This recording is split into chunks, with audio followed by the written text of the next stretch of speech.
La croissance est repartie dans le monde développé, mais dans des économies vivant sous l'emprise des cycles financiers, fortement chahutés, quelle solidité lui accorder?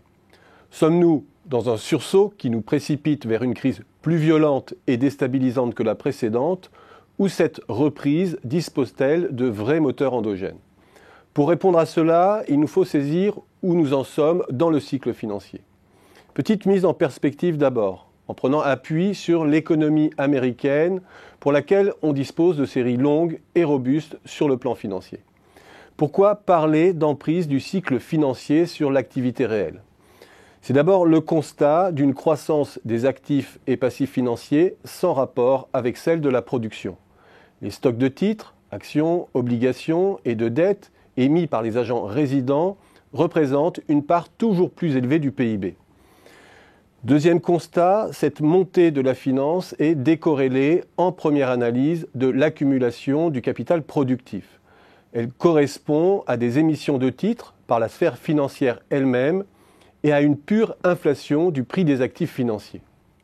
Elle est adossée aussi à une valorisation de plus en plus élevée de la composante intangible du capital des entreprises, le fameux goodwill, ce qui n'est pas une hérésie dans une économie dématérialisée, mais ce qui ouvre aussi la porte à toutes les dérives, puisque l'actif d'une entreprise comporte une dimension de plus en plus subjective et ne peut servir de collatéral en cas de crise.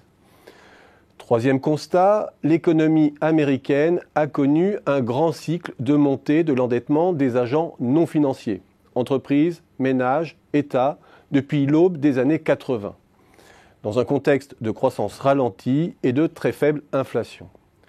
Ce cycle long de la finance offre une fausse régularité en marge d'escalier.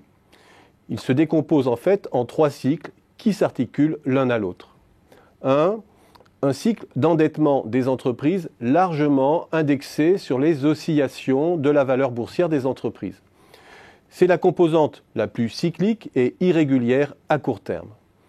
2. Un cycle d'endettement des ménages qui dérive sur longue période et atténue les effets d'accordéon du cycle financier des entreprises jusqu'en 2007.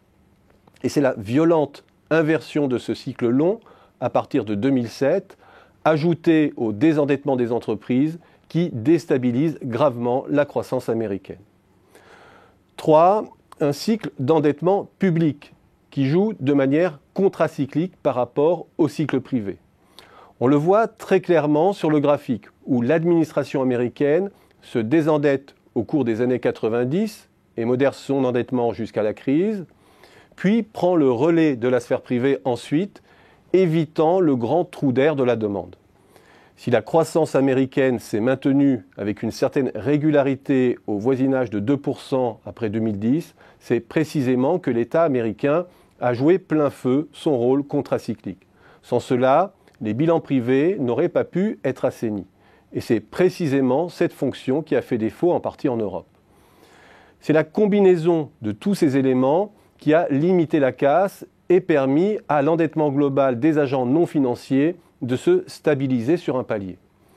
Et l'on saisit par la même occasion qu'il faudrait que cela ne soit qu'une pause et que la fuite en avant dans le crédit des agents privés non financiers reprenne pour que l'économie américaine s'écarte durablement des 2% de croissance.